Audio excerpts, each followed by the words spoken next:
Hey everyone, welcome to my channel, How to Happy. In this video, I'm going to be doing a book review of the book Quiet by Susan Cain. This book is best for introverts as Cain writes it for introverts.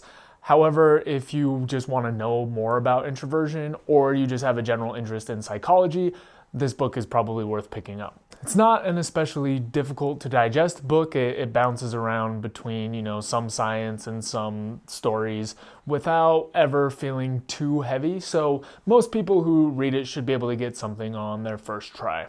The key insights. The book is written in a few different sections. The first section deals with the United States and the extroverted ideal. The idea being that traits that extroverts usually have are things that in the United States are typically more valued.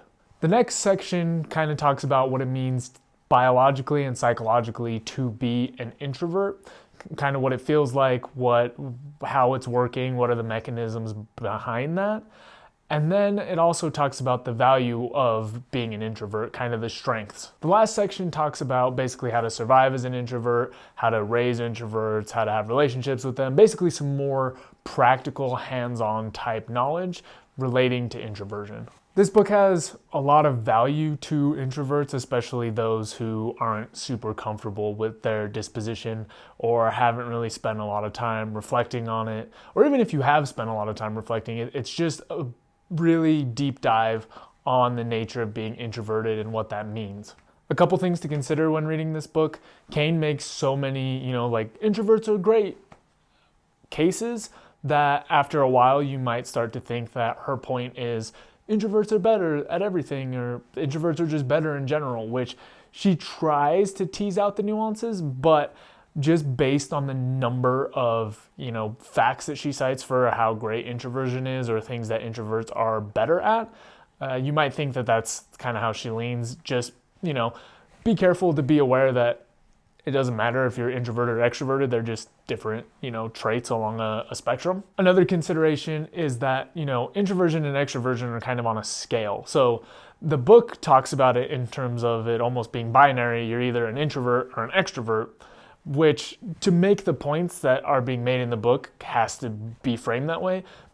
But just remember that it's more of a range. You don't have to be, 100% introverted if you're an introvert. That doesn't mean that you never want to hang out with anyone ever. It's just you may have a couple tendencies. So again, there's a huge range. There's, on this end, people who are really, really drawn to being around people, want to be around people all the time. And then on the other end, you've got people who really never feel like interacting with others.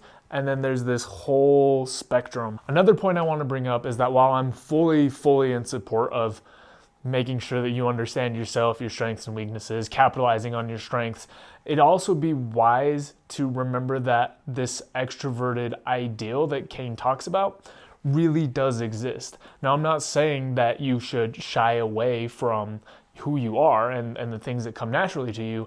However, you may find some things are challenging because of the way that society is structured. That's just how it is. So you may have to push through on some things if your goals align in that way.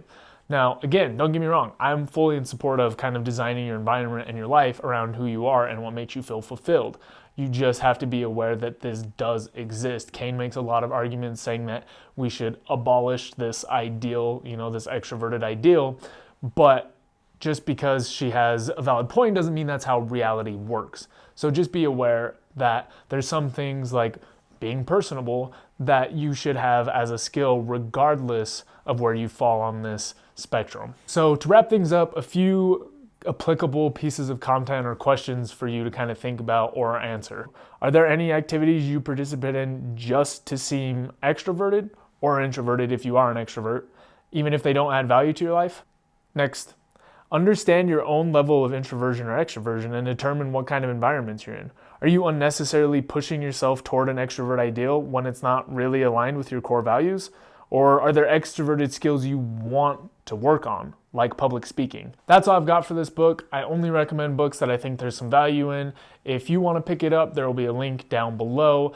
Beyond that, feel free to put any comments, questions, topics you want me to cover. If you have books or materials you want me to review, let me know. I'll take a look at them. I wish you luck and see you next time. You can check out more content at howtohappy.com. Also, don't forget to subscribe so you can stay up to date on the videos. We've also got a Twitter, Instagram, and Facebook that you can check out. Reflect, take action, and enjoy life. See you next time.